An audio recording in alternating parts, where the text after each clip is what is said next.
इसी से जुड़ी आपको बता दें, जिसका जिक्र भी अभी मेरे सहयोगी कर रहे थे। जिस तरह से चिनाब नदी का पानी रोका गया है अब पाकिस्तान की तरफ जाने को लेकर। देखिए जलस्तर वहां पर कम हो गया है चिनाब नदी में, और भारत ने चिनाब नदी का ये पानी रोककर एक और रणनीतिक कूटनीतिक स्तर पर आगे बढ़ता हुआ नजर आया है। बगलीहार डैम के सभी गेट बंद कर दिए गए हैं। तो 2 डैम हैं चिनाब नदी पे, दोनों को ही बंद कर दिया गया है। उससे तिलमिलाया हुआ पाकिस्तान यहां पर नजर आ रहा है। लेकिन यहां पर उकसा भी तो बार बार रहा है ना संजीव। कभी उनके कोई नेता यहां बयान देते हैं, परमाणु युद्ध की बात करते हुए नजर आते हैं, और कभी डर के मारे आधी रात मीटिंग बुलाने पर आतुर हो जाते हैं।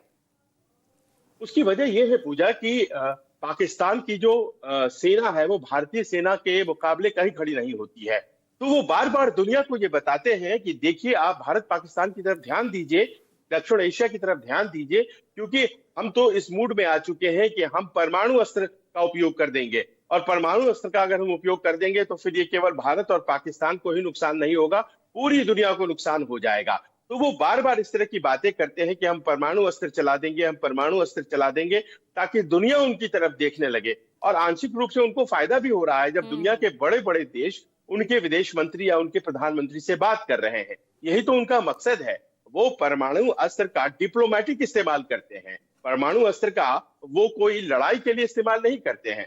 उनकी जो क्षमता है वो उसे कूटनीति के लिए इस्तेमाल करते हैं। परमाणु क्षमता को आज तक तो किसी ने जाना नहीं कि वो परमाणु अस्त्र चला भी सकते हैं कि नहीं चला सकते हैं।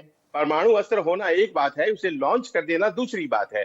लेकिन आज तक वो टेस्ट तो कभी नहीं हुआ है। पर वो बार बार इस बात की दुहाई देकर ये साबित करते रहना चाहते हैं कि बड़ी ही यहाँ पर डेलिकेट सिचुएशन हो गई है, और इस डेलिकेट सिचुएशन पर अमेरिका को, रसिया को, चाइना को ध्यान देना चाहिए। और छोटा सा मकसद उनका बस ये है कि पाकिस्तान के जो आंतरिक मुश्किलें हैं वो अंतरराष्ट्रीय शोर में दब जाए, और आसिम मुनीर और शहबाज शरीफ जो एक नाकाम सिस्टम चला रहे हैं उस पर किसी का ध्यान नहीं। ठीक है, लेकिन यहाँ पर ये वो समझ नहीं पा रहा कि भारत किस तरह से और किस स्तर पर उसे यहाँ पर हर स्तर पर मुंहतोड़ जवाब देने की कोशिश कर रहा है। बहुत बहुत शुक्रिया आपका संजय इस तमाम जानकारी के लिए।